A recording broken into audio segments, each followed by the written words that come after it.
I was born in New York. My parents are from China. They came over as grad students in the late 40s. My father's from Shanghai, mother's from Hunan. And I grew up not knowing too much about China, but in 1972, after President Nixon and Henry Kissinger came back from China, they invited overseas Chinese to visit. And my mother had worked at the United Nations for many years, and they hadn't seen their family. We went on a trip to China, and I met all my relatives, dozens and dozens of relatives for the first time.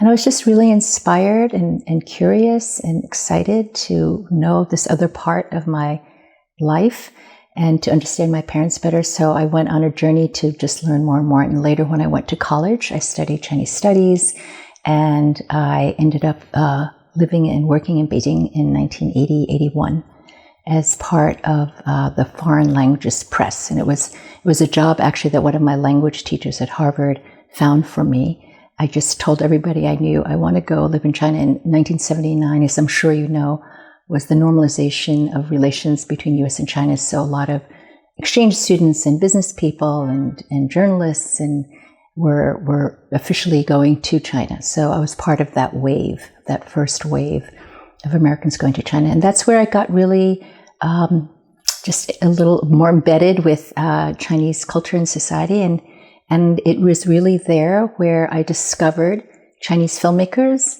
writers, directors, actors, and I had never seen that before in America. Growing up here, I never saw Chinese on screen.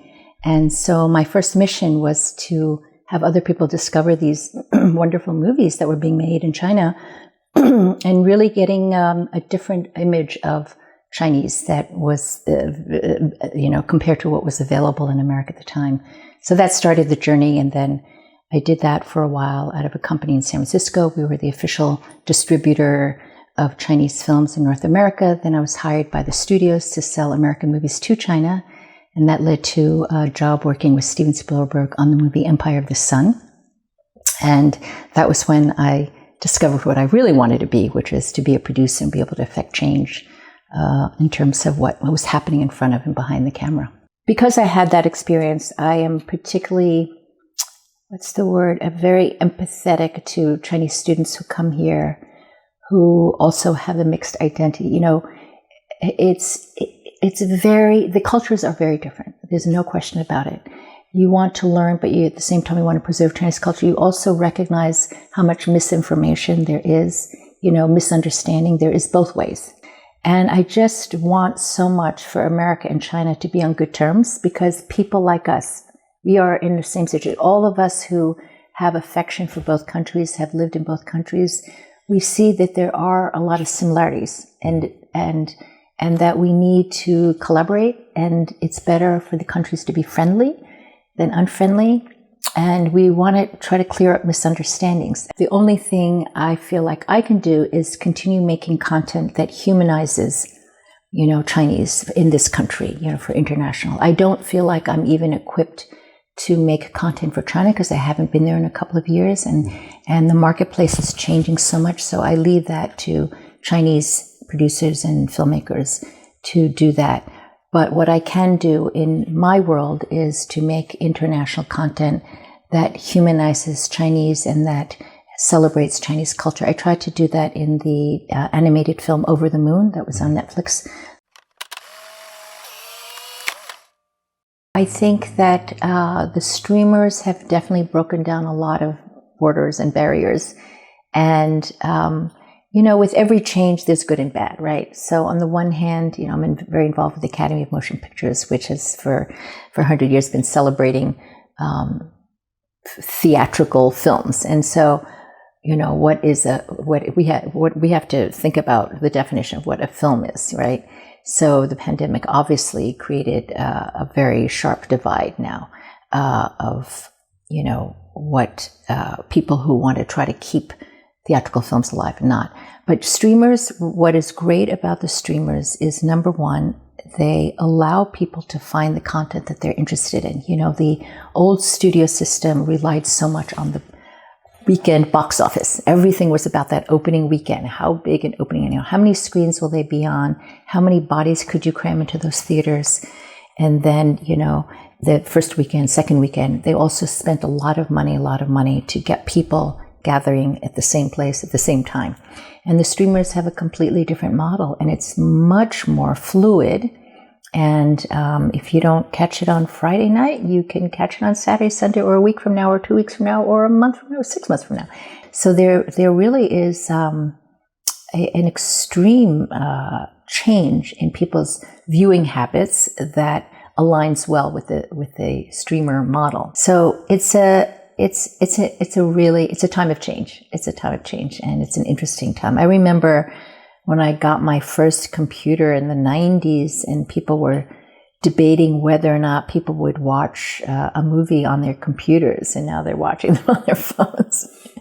So yeah, the change that I've seen in my lifetime has been so not just extreme, but also somewhat unpredictable.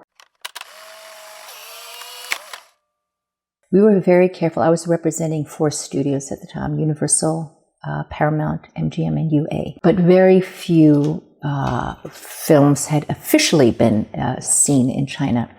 And so we were very careful, like trying to determine what the taste of people would be, what would be enjoyable. And we decided that the newest films would probably be too shocking, weird, or jarring for the Chinese audience. Like if they were to watch a Star Wars or a Back to the Future, it would just be too weird. We determined that the Chinese audience probably wanted something a little gentler, a little more relatable. So one film that I know was a big hit was Luoma Jia, Roman Holiday. And it's a sweet story. I think you know what it is. And Gregory Peck was alive at the time, so we brought Gregory Peck over. I accompanied Gregory Peck. I still have a picture of, I was interpreting for him at the time. And so those were very, very big moments, I think. So there was a lot of affection and warmth towards American movies, and American movies were different. The newest movie that we brought over there was Love Story, 爱情的故事, with, that was also a sweet story about a couple at Harvard and the girls dying. The other movie was Spartacus, which was an older movie that we thought was aligned with the Chinese messaging in terms of, the people. And then the 4th movie was a movie called In the Heat of the Night with Sidney Poitier. And so we were trying to figure out this. So that was, it was a very pure audience, I would say. They hadn't seen too much. On the American side, when I started bringing Chinese films over here, there was a lot of curiosity. And, Chinese movies at the time had very little commercial pressure. It was really about, can you get a film made? And I was fascinated by the 第五代, the 5th generation filmmakers because I'm sure Wu Tianming was running the Xi'an 制片厂, right? Mm-hmm. And he nurtured filmmakers like Chen Kaige and Zhang Yimou and Tian Zhuangzhuang and so many others. So, and I thought these were such beautiful films. And again, I think when films are made just to tell a story and have a message that's very subtle without overt commercial pressures, there's a certain kind of film that comes from that environment that is so fresh and really, really popular among art film lovers, because they think it's very pure. They're not pandering again to the marketplace. So those films the films that I brought over in that period, they got very good reviews. I got to know a lot of great film critics and people who ran festivals. I think it was a real treat for everyone, to see these Chinese films after so long. Of course, today it's very, very different. In China, they've seen everything now. They've seen all the popular American movies and foreign films and making their own films better and better and better all the time. So I think the bar is very high. And I think the preference these days for Chinese audiences seems to be local films that really are about things they can relate to or very, very close to their hearts. And America, I think there's an openness. It was really gratifying to see the fact that Parasite won Best Film 2 years ago, a Korean language film. And I think they're open to seeing films like Minari did very well. A lot of films. And now we have a Marvel movie coming out with the Asian superhero Shang-Chi, and The Farewell did very, very well. Obviously, Crazy Rich Asians did very well. It's been very interesting. There's much more openness on the part of Americans, and I think the Chinese filmmakers are able to really satisfy Chinese audiences better and better. So the need to see films from the outside seems to be diminishing. I don't think it's just a momentary trend. I don't know. Those of us who are creating content in this area keep talking about how we just have to keep making lots of things and make them better and better and keep raising the bar and keep people interested. But I think just more diverse, maybe not just Asian, whether it be African American women, any person of color, LGBTQ, all of it. I think there's so much content being made that I don't see us going backwards. That's for sure.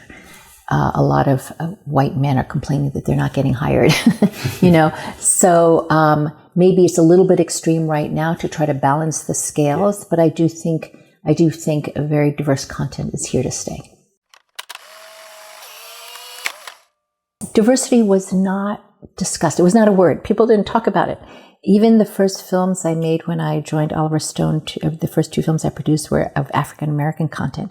Not because I was thinking diversity, just because I was drawn to the stories. But now that I think about it, I was in part drawn to them because they came from an underrepresented community. I didn't even think it was possible to put Asians in a movie. That seemed like too.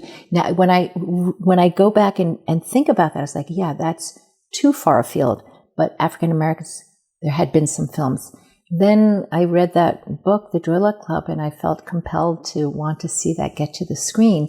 And again, because it was a best-selling novel, and we got finally a green light from Jeffrey Katzenberg when everybody else had rejected it, we just knew we wanted it to make it authentic and also not disappoint the readers of the book and not have it be hokey, It just had to feel real. And given that Amy, Wayne, and I were all Chinese Americans, that was something that we all felt strongly about.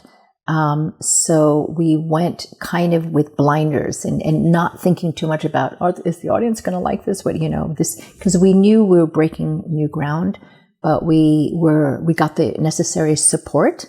And so we just went ahead and made it and didn't know what the result would be. We had no idea what the effect of that movie would be. And I have to say, it's incredibly gratifying to meet people today, some of whom have very, very influential positions, who said, I would not be here if it weren't for that movie and opening up my eyes. But that's exactly what happened to me when I saw Chinese films in China. It opened my eyes to the possibilities. And I guess for many people, the Joy Luck Club opened their eyes to the possibilities. And now we have a movie like Crazy Rich Asians, which opened up a whole new generation of people's eyes to the possibilities. And I think that's what we want to keep doing, and Shang-Chi is doing that again, on a different level. So I think that's what we always want to do, is that imagination is a very powerful thing. And if you have a level of fearlessness and not worry too much about the statistics or, trying to break new ground, I think we will continue just try and make good works. For many years, I thought a lot about co-productions, and I thought this was just a fabulous model for how to bring cultural elements from both sides and combine them. And I saw there were incredibly wonderful possibilities, right? And I was so excited. And there was a period of time where I put a lot of energy into developing co-productions. And sometimes there were works that originated here. It was like maybe a format here that was, translated to China, or finding, I guess the only example I can point to now that actually there's 2. I made a film in 2011. I think it came out in 2012 called Shanghai Calling. It was technically a co-production, but it was a small indie film. And it's more American than Chinese probably, but we did get some funding from China Film Group, and it was shown in China, and I think it found its audience. The other film I was involved in around that time was a movie for Disney. It was a Chinese version of High School Musical, 歌舞青春, a Chinese version with Chinese actors and Chinese. Those were so much fun to make. This was before the China market really boomed, which happened a couple of years later. And So actually, Shanghai Calling came out, I think, in 2010 or 2011. So it was, I think 2012 is when Taizhuang came out and the box office really boomed. And with both those films, I think even our partners on the High School Musical project said it's too early. Like Chinese audiences aren't ready for musicals, but Disney really, really wanted to make it. And Shanghai Calling was a romantic comedy and intercultural. We didn't think it would be a huge box office hit, but I was glad when it screened at the Shanghai Film Festival that people really laughed at the same things. It was really an experiment to me. So I've been working a lot on Asian American projects. So I have a show set up at a network based on a Chinese American family, and it's about a mother and her daughters who are unmarried, and she's criticizing them because they're 剩女. So it's called Leftover Daughters. So it's a comedy. It's a comedy about leftover daughters. I have a project that we're pitching that I'm working on with Daniel Day Kim. There's a very, very well-known Rodgers and Hammerstein musical called Flower Drum Song. Rodgers and Hammerstein wrote the music for for Sound of Music. So they also did a very popular musical at the time that came out even before Sound of Music called Flower Drum Song, and it's about a Chinese American family in San Francisco, Chinatown. So we thought this was a great project to revive. So that's one of many things.